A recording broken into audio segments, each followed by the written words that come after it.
शराबी बेटा और मजदूर माँ की कहानी। गांव की एक गरीब माँ मीरा मजदूरी करके अपने बेटे रघु का पेट पालती थी। उसका सपना था कि बेटा कुछ बन जाए, लेकिन रघु पढ़ाई से भागता और बुरी संगत में पड़ गया। धीरे धीरे वह शराबी बन गया। मीरा जो भी कमाती, रघु छीनकर शराब में उड़ा देता। माँ भूखी रहती, मगर बेटे की चिंता में लगी रहती। वह रोज भगवान से दुआ करती, हे भगवान, मेरे बेटे को सुधार दो। एक दिन मीरा बीमार होकर बिस्तर से उठ नहीं पाई। रघु शराब पीकर बाहर था। जब लौटा, मां इस दुनिया को छोड़ चुकी थी। उसके हाथ से शराब की बोतल गिर गई। उसी दिन से रघु ने शराब छोड़ दी और मां की तस्वीर के सामने रोकर माफी मांगी। अब वह गांव में नशा विरोधी अभियान चलाता था। सीख, मां की ममता का मूल्य जीवन में बहुत देर से समझ आता है। कहानी का नाम प्रदीप और लक्ष्मी। नेपाल की मिट्टी से जन्मा प्यार। प्रदीप नेपाल के एक दूरदराज गांव से था।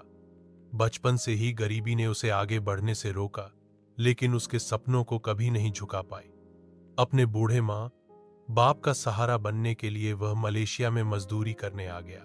एक दिन मलेशिया में रहते हुए खाली समय में उसने फेसबुक पर स्क्रॉल करते हुए एक लड़की को देखा, लक्ष्मी, जो नेपाल के ही एक दूसरे गांव में रहती थी।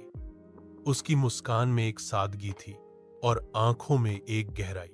प्रदीप ने एकदम दिल से उसे फ्रेंड रिक्वेस्ट भेज दी। लक्ष्मी ने कुछ दिनों बाद स्वीकार किया। धीरे धीरे दोनों में बातचीत शुरू हुई। गुड मॉर्निंग, हालचाल, फिर मन की बातें। वो दोनों कभी स्कूल में नहीं मिले थे, न कभी आमने सामने देखे थे, लेकिन उनका दिल एक दूसरे से जुड़ने लगा। कुछ महीने बाद प्रदीप ने एक दिन लक्ष्मी से कहा, लक्ष्मी, मैं मलेशिया में हूं, दूर हूं, लेकिन दिल से बहुत पास हूं। मुझे लगता है मैं तुमसे प्यार करने लगा हूं। लक्ष्मी चुप रही। वो समझ नहीं पाई कि सोशल मीडिया का प्यार कितना सच्चा हो सकता है। उसने जवाब दिया, प्रदीप, तुम अच्छे हो, लेकिन मैं इस रिश्ते को लेकर थोड़ी उलझन में हूं। प्रदीप दुखी हुआ, पर टूटे नहीं। उसने कहा, तुम्हें समझने का पूरा हक है। मैं सिर्फ यही चाहता हूं कि तुम खुश रहो, चाहे मेरे साथ या मेरे बिना।